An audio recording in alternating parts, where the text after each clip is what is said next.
When I launched this channel in 2020, I ran into a problem. I didn't have enough films to feature the decade as consistently as the others. In 2026, I don't have the same problem anymore. Enjoy.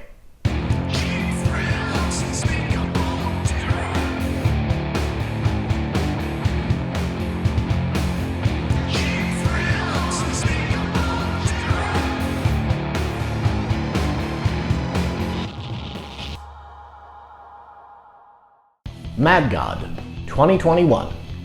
Conceived and executed by Phil Tippett, with the help of a number of volunteers.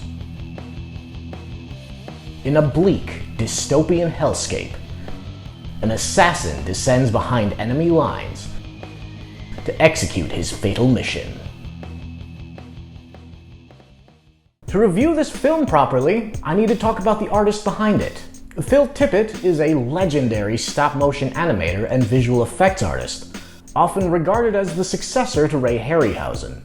Renowned for his award-winning work during the 70s and 80s, his biggest contribution to the art form was developing a technique to convincingly portray motion blur, which he dubbed Go Motion. The project that would ultimately become Mad God was initially conceived during the production of RoboCop 2, an experimental stop-motion project developed within his studio using spare time and resources. A seismic shift occurred in the film industry during the early 90s, though. While model work and creature effects remained in demand, Tippett and his team saw firsthand how rapidly CGI was emerging as a credible replacement during the production of Jurassic Park. Fortunately, the studio successfully pivoted as an early adopter of digital effects, which kept them in business. But that transition removed the spare time and resources that allowed work on Mad God to continue, effectively putting the project on ice. Fast forward to 2010. Tippett is encouraged to revisit the project by friends and colleagues, and a successful crowdfunding campaign is launched.